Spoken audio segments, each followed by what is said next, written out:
Thanks for being so sincere. I've enjoyed our time we spent together, and thank you for making me rehash the Super Regionals again. Lovely. Isn't it amazing the things that we have to live in life? And usually the people that are just like beating you up in the moment really hadn't lived in some moments. They really hadn't buckled their chin strap or gotten in the middle of a good fight before. So that's the way I always dismiss the sidelines representation. Is I'm so thankful to be in the battle. I'm so thankful for an opportunity. But when an opportunity to be with Jerry and Nancy, the conversation we had, I sure appreciated the opportunity just to come make a difference. And then I was like, who's in the room and who's all these sharp people? And feels like my coaching staff, you know. They always say if you're the smartest person in your group, you need to get a new group. So I'm safe with the great people that I work with on my staff. And hearing about some of you jokers that are in the room, I think I'm going to keep it pretty simple today. So, but I'm honored to be with you. That's kind of how I get better, just always trying to be around some other folks that are really sharp. I've been writing. This is my 6th talk in 7 days, and I've been from a little bit below Hattiesburg, Mississippi is where I started, and then I trekked up to Tuscaloosa. And then I went over to Tupelo, Mississippi and Florence, and I finished in College Station last night. Saw that cold out there. And getting back to you here today, I'm ready to, I love doing this in December because our guys are in exams and the NCAA doesn't let us even, be with our players or work with them this time of year. So this is a great opportunity for me to go share Auburn baseball, tell our story, and really for me to grow. I don't like taking tests anymore. The NCAA makes us take a recruiting test once a year. Outside of that, I promise I hate tests. So, but the way to grow is to, send Coach Smith. He's in the Dominican right now. Carl Nunemaker just spent, 4 days in Nashville, Tennessee at one of the leading things that I think, my opportunity to go tell our brand and see other people. I got a message this morning from that College Station group about 600 young men and their families, and after being with them, we'll have 20 come to our camp, come to Auburn for the first time in their life to experience that by taking that first step with them. So I think it's always huge to step outside the frame, reevaluate. In the hotel by myself, the 1,200 miles driven, that's time for me to reflect on our fall. We don't have the same team in 2019 that we had in 2018. This is a new team made up by 18 new team members for the very first time. I also made the staff go to hear John Maxwell and Patrick Lencioni last week. Did any of you guys, or have you before? And these people are smart. These boys have been playing ball their whole life. Some of these guys that are coming back, our coaches know. And boy, he said something that jumped out to me. A lot of times we need to be reminded more than we need to be instructed. And what a great time of the year just to be reminded of some principles. Because we know we're smart. This generation's smart. And I'm really tired of hearing all these speakers that get up here and they act so smart. But what I do know is this generation, they have the answers. They have a ton of answers. They're smart. They're smarter than ever. We would wonder, when I came through, we would wonder, what this guy make, or how far did he get in baseball? These kids, they'll know it in 1 minute. They don't need your help. A lot of times they need to be reminded. They need to be helped with how distractions that they have this day and time. Can I limit their distractions? Can I get them down to a singular focus or really a zero focus? I like things happening subconsciously in my world. A 90-mile-per-hour fastball represents 0.4 of a second. You got to decide ball strike, in, out, up, down, swing, or take. Sometimes you have to make decisions that quick. That's what you try to train a ball player to do. Some of the best games ever pitched are some of the mindless events, right? You ever played baseball? You ever just been in a competitive arena and things come to you quick? It's called autopilot. There's no thought going on. That's how you have to teach some of the best in the world. Casey Mize, when he's throwing his no-hitter last year, we had the first pick of the entire Major League draft overall last year. That's probably a once in a career for a coach to be able to get that guy, the first pick overall. His best games, he's striking out 14, he's striking out 15. He threw a no-hitter last year right before my eyes in college baseball, which is a phenomenal feat. And I can just see it, man. What are you thinking? Nothing, but it's fun. That's when we're at our best. And when we struggle, boy, I struggle. When I struggle, and that's what hurts me sometimes when I hear somebody introduce me. Just tell them, really who I am is I'm a Sagittarius. I'm a little bit overweight. I got 3 daughters that I call strike 1, strike 2, strike 3 affection. Amen. I like to grow a beard in December. I'm going to try to shoot at some quail tomorrow if they don't move too fast. Go deer hunting one time, and then come right back and play ball. That's kind of who I am. That kind of lets you know me more. But it's simple. But I get tired of people standing up talking how smart they are. Is that the goal? Or like Nancy on the telephone, do you want to make a difference? How to make a difference? So I want people to think for themselves. I think I spend a lot of time reminding people what they already know. And that's why that comment stuck out to me. So I do a PowerPoint for everything that I do with an iPad, or I like the Apple products a ton. Hopefully that doesn't offend anybody, but I like pushing video and narrative. So it always helps me with my lesson plans. It's probably no different than whatever we've done in the past, but I always have that to go to. Team meeting, year by year. It's an easier adjustment for me. But I just started writing for you guys because once I found out how many smart people were in the room, I needed to step up my game. And then one of the first things I thought about is, what do you represent? If you want to make a difference, you got to know a few things. What do you represent? Well, I represent Auburn baseball. And don't think about the negatives of what you represent for a minute, because life does enough of that all the time anyway. What's the good that you represent? And I can think of a ton of good that I represent, that I get an opportunity to do as a steward for a little while. And where you're at and life's going good and things and you're on top, look out. But you're a steward for a little while. But I represent like Bo Jackson. That's the greatest athlete that's ever walked this earth. Arguably, and it is in my opinion. I get to represent Frank Thomas, the only Hall of Famer from the Southeastern Conference, period.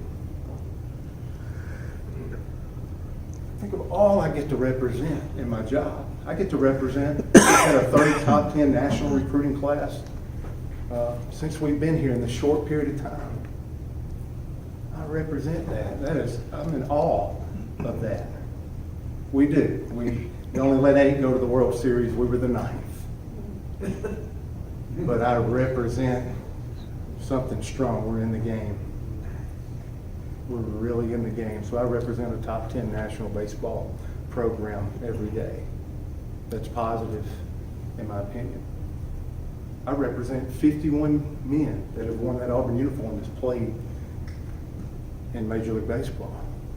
That's powerful. Trey Winginter was our 51st Major Leaguer this past summer with the San Diego Padres. That's phenomenal. I talked about my staff. I brag on my staff because that's where I want all our fans to direct the problems when they become problems. But on my staff, did you know that I have Steve Smith as my pitching coach? And I've had 8 Major League pitchers the last 4 years to ascend to the highest level of baseball. And I need a pitching coach. And I need a great one. And that's always been my space. But I had a chance for our program that I get to be a steward of for a little while to bring in Baylor's all-time winningest head coach in the history of their program. Unless it's just my pride or my ego, I got to do that. And so Steve Smith's on our staff with that plethora of information, somebody that I can turn to as a young head coach. The last few days I've been speaking with Ron Pope, who won over 1,000 games, and Woody Hunt from Tennessee, got to really be a baseball guy, but he's won Cumberland University 2,000. Yes, sir. The men. And then I got to come up behind them. And I go, hey, I'm Butch Thompson, I'm Sagittarius, I'm a little bit overweight, I got 3 dollars. And I've won 146 ball games. Nice to meet you. So you always get humbled pretty quick there, but Gabe Gross, there's nobody even more Auburn. I know you people from everywhere, but Gabe Gross was a first rounder, played in the World Series, and he's back and he works with our hitters. You talk about instant street cred for an 18-year-old, somebody that's, played football here and been a first rounder here and played in the World Series here, and he's your coach. That's street cred, and it's also a huge function to recruiting, in my opinion, as well. But I'm so thankful that somebody loved Auburn that way to be on our program. Again, it would have to be my pride, my ego, or me being worried about some kind of backdoor attack to make him the head coach, not to hire him and bring him in for our program and for our boys, because that was the best man for the job at the time. Carl Dunamaker played at Vanderbilt from the East Coast. He's our recruit coordinator. He's on the road all the time. He's bright. He's so much smarter than me. He understands 11.7 and all those challenges that comes into play with trying to get as many players as we can and acquire talent and skill first and foremost. So strength coach, just hired a strength coach. He's been a major league strength coach 8 of the last 9 years in Toronto and Milwaukee. So if your son comes to play for me at Auburn, he's probably, his strength coach has been, with Jose Batista, Josh Donaldson, some of the best in the world. So he's a good workout guy. You want him to come play at Auburn because of that. So your people are everything. And I think I've surrounded every piece is potentially greater than I am, especially at what they're great at. So think about what you represent. I often try to do that. I think that's very, very important.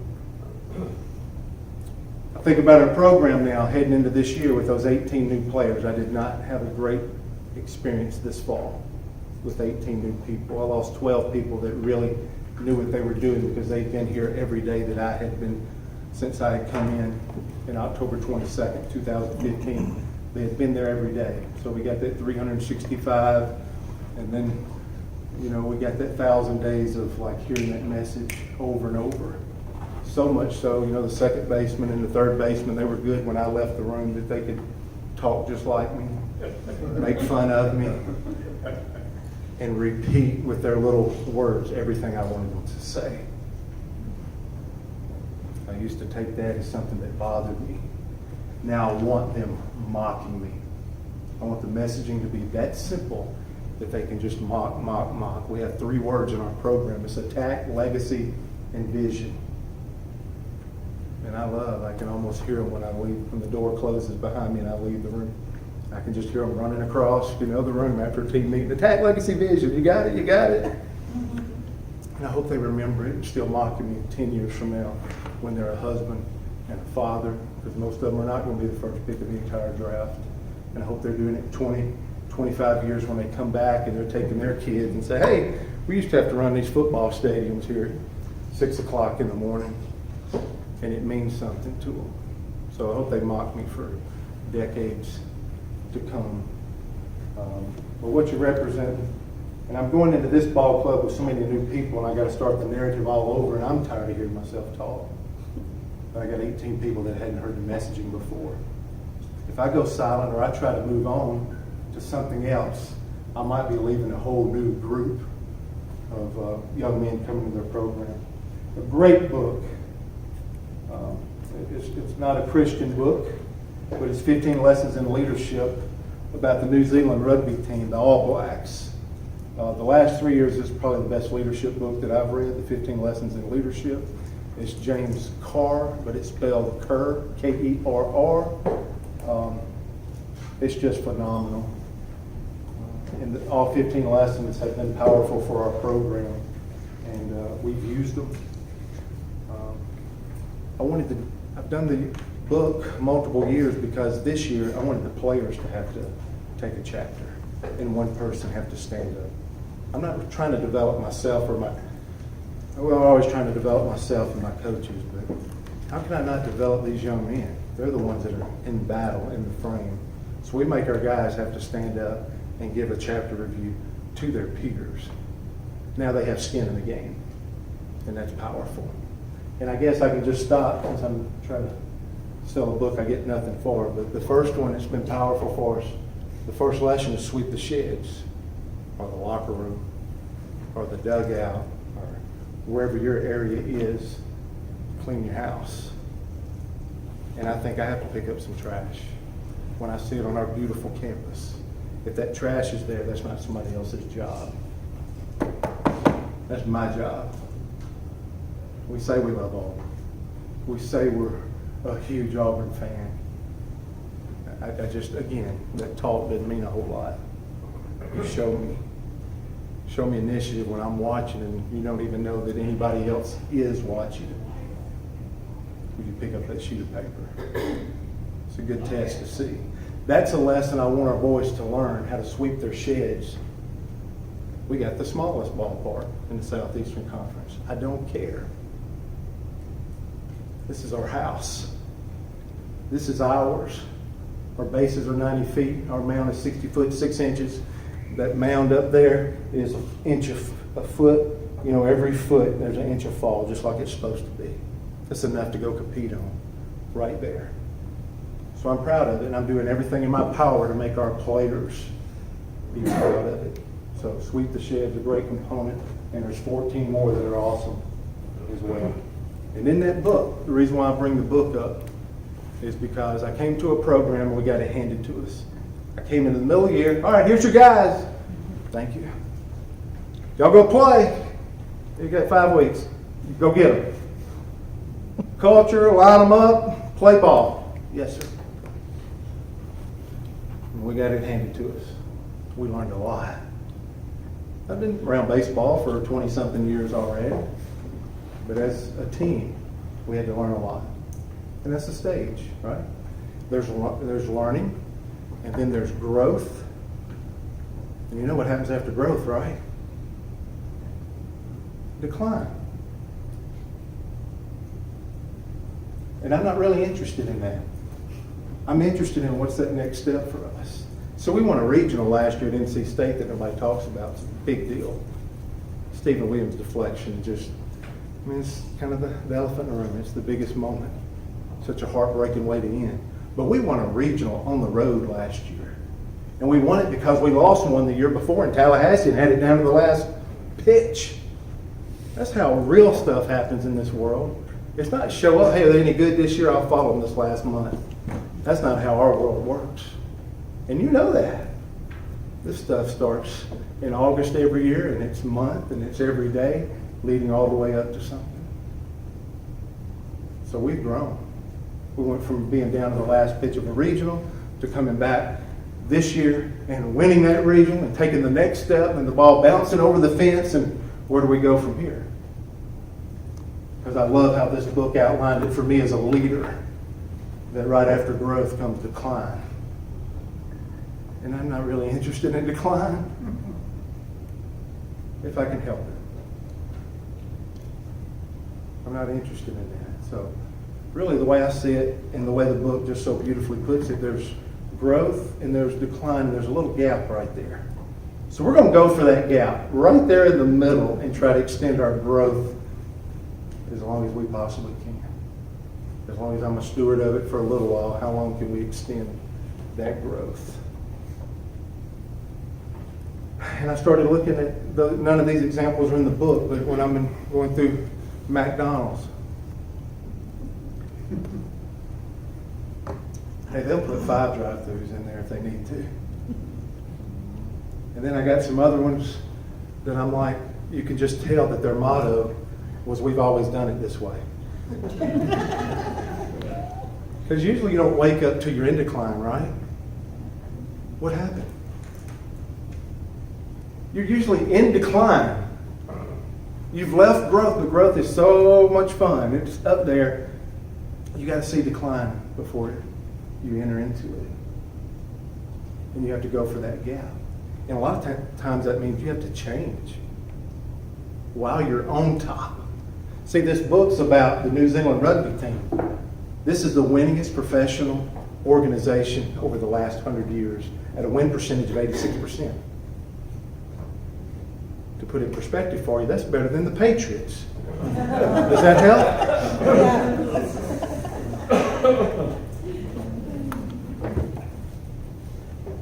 likes a winner. I'm a big name dropper, and I hate name droppers. But I went, 20 years as a pitching coach there. I love to train throwers. That's my deal. Some people like to work with the horses. Some people like to play golf. Some people like to do whatever. I love trying to figure out how to make a thrower more efficient, more powerful, more artistic. How can we create all those things with a thrower? That's kind of up. That's what I love. But I went 20 years and I'm like, hey, these high school coaches are as confused as I am. These college coaches, they're going through the same problems that I'm having, but I'm not really gaining anything. So me and another assistant coach, we're two assistants, we don't even know what's going on. And I'm like, man, I got to call. Who's the best in the world? 6 years ago. Who's the best in the world? And so we started on a little journey. It took us about 15 minutes. We got Tom Glavin's cell phone number. Tom? Butch Thompson. Who? Butch Thompson. Where are you from? I was a little old college pitching coach. I wonder if you'd want to talk some pitching with me. Man, I don't know if I got time. Let me call you back. That joker called me back in 10 minutes. Hey, I'll be at the Starbucks at 9 o'clock tomorrow, and he gave me the address in the Atlanta metro area. So he didn't know I had to get up at like 2 o'clock in the morning because I lose an hour start from Mississippi to drive all the way to Atlanta. And we were just sitting around that morning on kicks and giggles. And I got like 2 or 3 principles. He gave me like 2 hours. So I just started, let's go for the top. Let's go for the top. We talk about weighted ball. I don't know if anybody have baseball players, but should we do weighted ball? So, I just went to Dr. Seals in Nashville because he's, one of the best neurosurgeons. Tell me what it does. I think I know enough about the body of too much is too much and common sense rules the day, but I wanted to see him. Lo and behold, now the NFL, he's the first doctor the NFL's hired for this concussion protocol. I love it. And Tom Glavine gave me 2 or 3 things that I wasn't getting, and it's so simple. The best stuff's the most simple stuff. The earth-moving stuff is so simple. Remember, we're trying to get back to zero because we're trying to get to autopilot. We're trying to play fast, not slow. I'm not trying to teach you 78 things where you can't even think or react when you get out there. I want you moving faster than you've ever moved. And when you talk to the best of the best in the world, they've been at autopilot more than the average bear has been. And when you talk to the people that's been on autopilot more, it's simple. Butch, I had a fastball and a breaking ball, and I'm stuck in AA, and I'm never making it to the big leagues. Never. Or what did you do? Because I'm so smart. Here comes my power question back. What'd you do? Well, I just quit throwing a fastball, started throwing a sinker, and I started throwing 3 changeups. A changeup that went that way, a changeup that went that way, and a split finger. Casey Mize wasn't drafted out of high school. That split finger just earned him $7.5 million because I went to meet with Tom Glavine. Tom Glavine's son, Peyton, is a sophomore at Auburn, and he's a little left-handed pitcher right now. He's an Auburn Tiger. And that wasn't even the goal of that day. And I just, maybe the guy's got more money than you or the Hall of Famer. Who's on autopilot? Who's moving faster than everybody else trying to do the same thing? And I have been amazed at how many people will say, yes, I'll talk to you. I'll give you a little time. Powerful. I'll do that for the rest of my career. If I'm here for a little while, ever how long I'm a steward or whatever else my hands find to do, I'm to talk to the best in the world. Not the people confused just like me. A lot of clarity, getting it down simpler. We need clarity this day and time because this thing's so distracting. Yeah, my mom gave me this 27 years ago when I started coaching. And I love her for that. And I was bringing that just to try to keep it really, really simple. Because you got to do what you're really passionate about and what you love. And then I tell our players, we only get to practice 20 hours a week. Can you believe that? Who don't, you can't do it 40, 60, 80 at the height where you got to really build something. You're telling me you do it 20 hours a week and that's it? It's impossible. And I tell our guys, you have to learn how to run your own show. And you have to learn how to work on your own in a big way.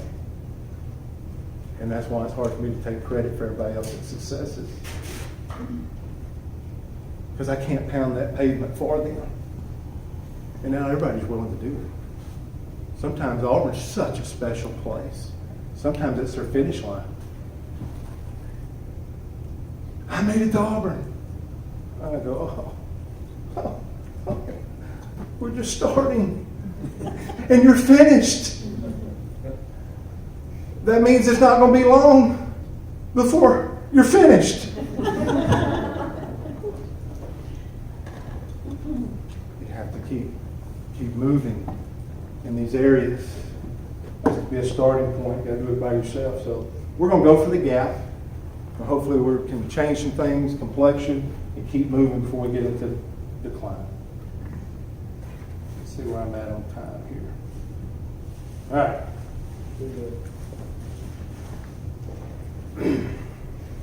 Leading off my mom's deal right there, I'm just going to say love. I'm going to say love. It's the greatest commandment. I told you I slipped in, I was a Christian. I'm a screw up, so you're not going to be going after my example. There's another one in my belief that coming, bore that cross for me. But as a Christian, it lines up with my baseball and what I'm trying to do with young men. And that's a great commandment, where I'm going to love God with all my heart, soul, and mind. I'm going to love my neighbor as myself is the second great commandment. And then how does that play into baseball? Well, my father blessed me. I just lost him in July the 8th. And I like him more than any other fan, Auburn fan, because he liked me more. He rooted for me. He was there when it started. He rolled the ball. He's the one in the yard that threw the ball. He's the one that did 12 hours of shift work, and I could hear his truck, and I knew I was ready to pitch. I'm warming up, and I'm just waiting to hear his truck because it sounded different. We're rednecks from Coontail, Mississippi. We got the big tailpipe. He really did then, so I could hear him coming. And I'm like, oh, I'm ready to pitch now. I'm ready to go. And I thought he was lousy at it. He was a drill sergeant. He got after me so hard. And he gave me the biggest blessing right before I came to Auburn. And it's just powerful. See, from when I was ages 11 to 14, I thought my name was Ofer. 0 for 2. I go 0 for 3. 0 for 4. I thought my name was Ofer when I didn't get a hit. Those are the tough days. Some days were good. Sometimes people just don't want to hit against the lefty. You can't even explain it. All this launch angle and spin rates and all this data and stuff that we're doing now. Analytics in baseball is greater than it's ever been, but sometimes you just can't explain when somebody can't hit a crafty little lefty. And I'd have those days, or I'd get a couple of hits and somebody fall down and sneak through the hole. I couldn't hit the water if I fell out of a boat, folks. What made me a pitcher. But I'd have a good day. And we would go downtown Amory, Mississippi, and we'd pull in the Dairy Cream. Not the chain, the one that somebody got up there with their paintbrush, K-R-E-A-M. And he'd go, Butch, whatever you want. Whatever you want. And I'd always get the banana split. That was the most bang for my buck. I could get the most scoops. I could get all the extra stuff on top that's falling off both sides. Good times. But then we'd have those over days. We'd still go to that same Dairy Cream. And he would turn in there. And he would go that speed where your foot's not on the gas or the brake, that really slow speed. And he'd say, look in there. Look in there. I bet you'd like to have some of that ice cream. Joker, I'm telling you. I had glass down both sides, so he'd go that speed all the way around. And I'm so beside myself, I'm mad. I'm looking in the floorboard. And he's like, hey, one more time, look in there. And then we'd come on out, we'd drive home, and we'd practice for another 3 or 4 hours in the spirit of getting better.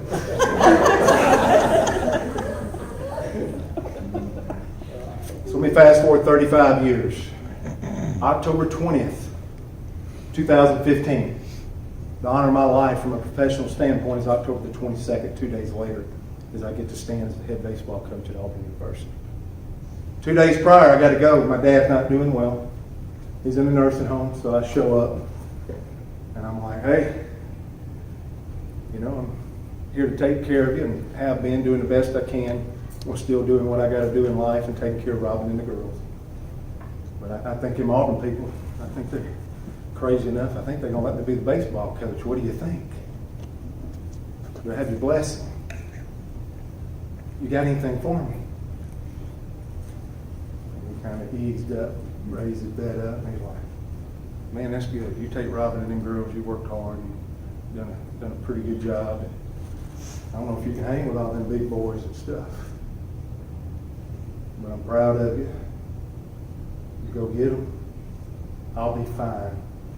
I'm only going to be 4 hours. We can still take care of it that way. So we hug it out. Now I feel more freed up. And that's another box I needed to check prior. And I get to the door. I'm about to walk out the door. I'm going. I'm like, whew, all right, I got this. It was good. He was nice. It was all right. So he goes, hey. I turn around. I go, yes, sir. And he said, I'm sorry. I said, now what you sorry about? He said, I'm sorry about dairy cream.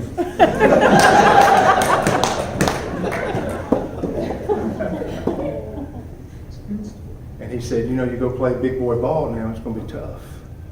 And I worry about you. I'm going to make it easy on you. You do this. You promise me you'll do this. I go, yes, sir. He said, you love them. You love those players with all your heart. You love that program, and you always be proud to tell the story of your program. You just love them. That's simple, and it's one step away from autopilot for me. And my Father has freed me up. My Heavenly Father and my earthly Father. Good job. They freed me up. I got it. Whatever comes. Because we're going to win the big one. But it's so easy. It's so simple now. Why you got to keep going so long and put layers? When I was 25, I thought I knew everything about baseball. Just ask me. At 47, I feel like I know nothing. And I really needed somebody to get it to its simplest form for me. Just tell me to love them. Well, it helps me in tough times when I want to roll over on somebody because they're making me look bad.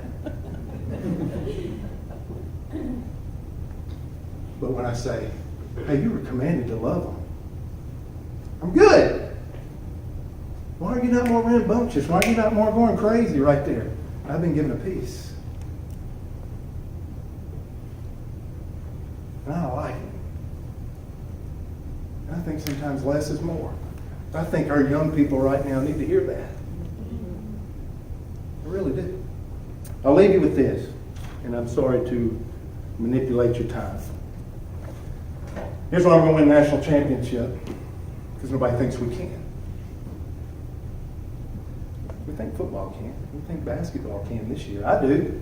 I'm a fan too, right? Fan short for fanatical, which means crazy. I'm there. I think we can. I don't think anybody thinks baseball can. And I do.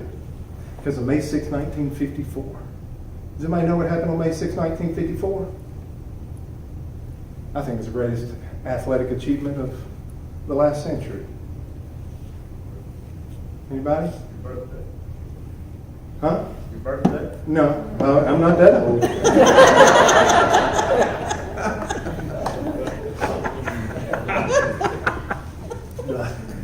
I looked that rough from right there, just 5 rows, right? Roger Bannister broke the 4-minute mile.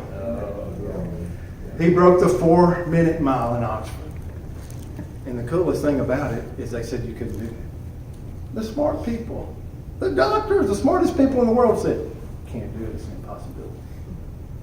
Can't do it. He did on May 6, 1954. Did you know somebody 11 years earlier had run a 4:01? They've been hanging there for like 11 years. You talk about a barrier. People put barriers on those kids like my dad. Took him 35 years to lift his barrier. Don't you let nobody put barriers on your people. It starts with you. Don't you let anybody put a barrier on you. Because it wasn't a physical barrier, it was a mental barrier. 46 days later, the guy that had been competing these last few years to break that feat with him was John Landy, the great Australian miler. He broke it 46 days later.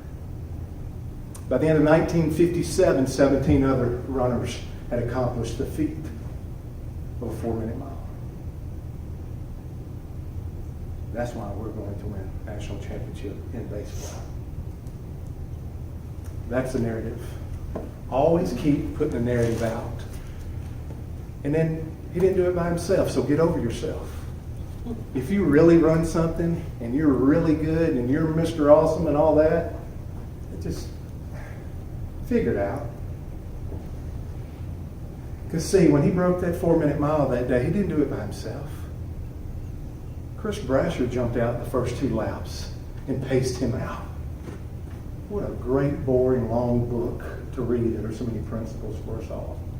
At the halfway mark, Chris Chataway jumped in the second half of the race until Roger Bannister gave that unbelievable kick the last 300 yards to leave them all in the dust and come in at 3:59.4.